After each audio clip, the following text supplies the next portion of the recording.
Can you tell me what links these three phones? A Google Pixel 7a, a OnePlus 12 and a Galaxy S25 Edge. Well, I guess they're all Android, so there's that, but that's not really what I'm getting at today. I review phones for a living, have done on and off for like the last 10 years now, and in that time I've come across some insane smartphones, and also some phones that really hit so wide of the mark that you wonder how anyone really signed off on them. And as someone who makes this kind of content, you get to sort of peek into the minds of people who consume these videos and who have smartphones on the brain, so to speak. Reddit and Twitter also come into play here.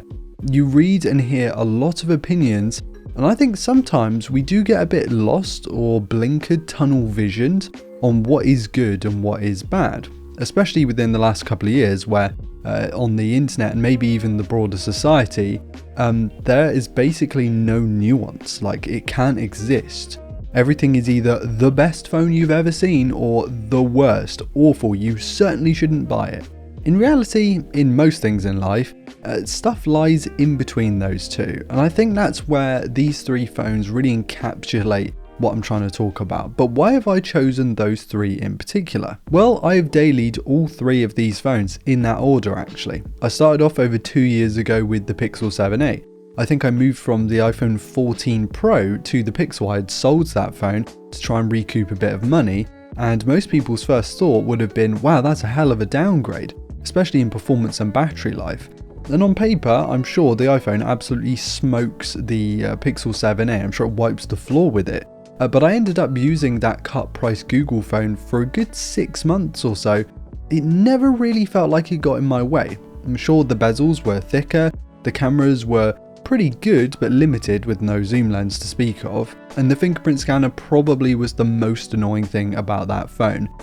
Just not very reliable at all. But as a reviewer, someone who has access to the best phones you can think of, at least ones in North America, where the company I work for is based, Android Police, I never really found myself eager to switch to that year's Galaxy Ultra or iPhone Pro Max, despite the fact they were on my shelf or on my desk. They were right there and I just didn't go for them. It's almost an oxymoron or counterintuitive to have access and instead just daily something so basic. And I also wasn't doing this to be a hipster. I wasn't, well, that's an old word, isn't it? That's a very 2015 word. It wasn't a conscious effort. I didn't do it to be cool, I didn't do it to be different, but save that thought for the next couple of phones because we will come back to that. I'd really appreciate it if you could hit subscribe. It's free and gives me more access, which means more content for you. So thanks guys. I then moved from the Pixel 7a to the OnePlus 12. Now I've used OnePlus phones since the 3 and I've generally quite liked them, but I was not expecting this phone to be as good as it was, which is astonishing. Perhaps my favourite phone of all time, and I really don't mean that in a hyperbolic way either. It was a big step up in basically every single area from the 7a, as you could expect. But weirdly, there weren't that many people at the time who really acknowledged how good this phone was. Like, in retrospect, yeah, people go on about it now, but at the time it was like, yeah, it's just another OnePlus phone. There were some creators and some people in the OnePlus community, like on Reddit and stuff, who did acknowledge how good the phone was, but you still had mainstream reviewers and outlets going, yeah, the cameras are just like OnePlus cameras, they're not very good. OnePlus, it's a OnePlus, you get the speed, you get the battery life. But the more I used the phone, the more I just loved what it did. The speed and the battery were tremendous. The screen was also fantastic.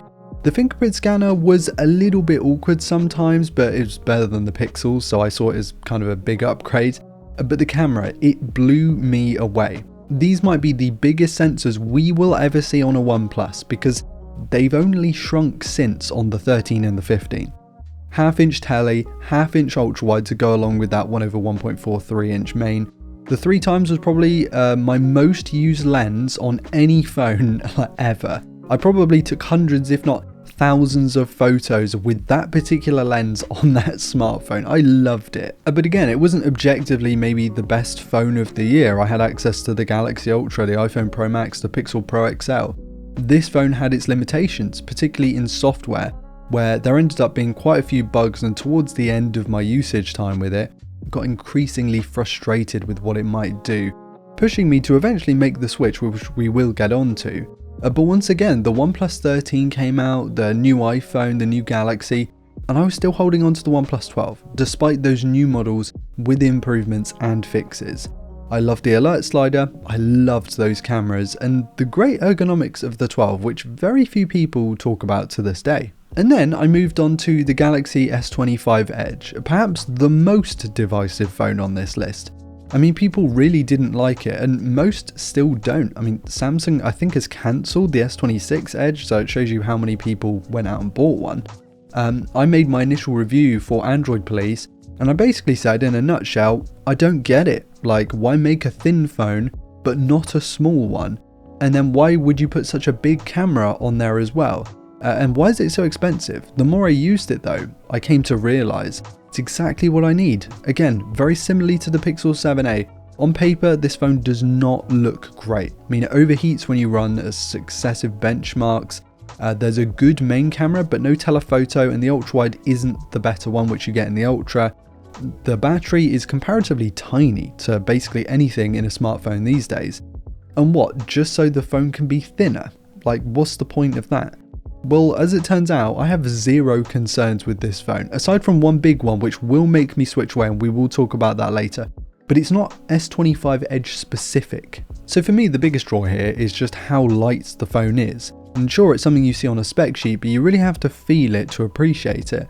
I'm a Gen Z, I'm 26, but I don't watch short form media, so I don't watch shorts, reels or TikTok, and I'm not glued to my phone.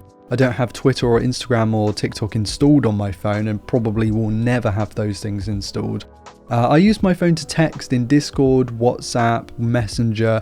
I Google a lot of things, game guides, for example, for Gran Turismo that I'm always playing, or recipes for something I'm trying to cook.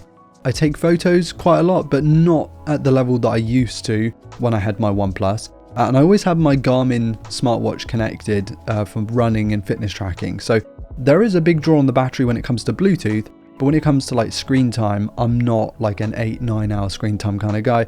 I average close to 3 to 4. But sometimes I finish my S25 Edge day, edging all day, at 50% left in the tank. And I can almost guarantee that that would boggle the mind of some of these online commenters who would say the battery in the S25 Edge is awful, it's the worst, it barely lasts 5 minutes. Not for someone who's busy and not glued to their phone. The reason I will need to move away from this phone though, not battery or performance related, not even camera related, is because this particular phone is a US model and it was imported to the UK from the US by one of my colleagues at Android Police. And so the signal can be really dodgy at times. Like, I can be somewhere where the signal's great, and then I just open up my phone and I have nothing, absolutely nothing. And I restart the phone and then it comes back. It's just really annoying and it gets in the way quite a lot. My realization is not that, specs don't matter or that you shouldn't watch reviews or whatever. I think you'll be actually generally pretty happy with whatever you buy. As long as you put in a little bit of research, you will get basically what you want.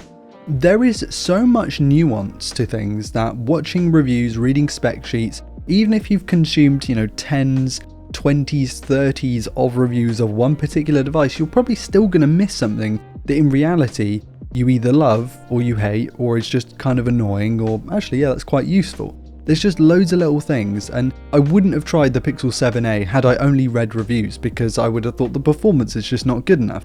I wouldn't have tried the incredible OnePlus 12 because the cameras are bad, they're just OnePlus cameras. Not true. And I wouldn't have even bothered looking at the S25 Edge for its overheating and battery problems, not to mention performance issues, none of which I've actually experienced in my few months with this phone as my main phone all the time. Nuance is something we're dearly missing in society these days. Everything is radically either great or awful, and the flip-flap, back and forth swing surely cannot be good for our brains. Sorry to get real with you guys this week, I just needed to get that off my chest. Oh, and don't call me Shirley.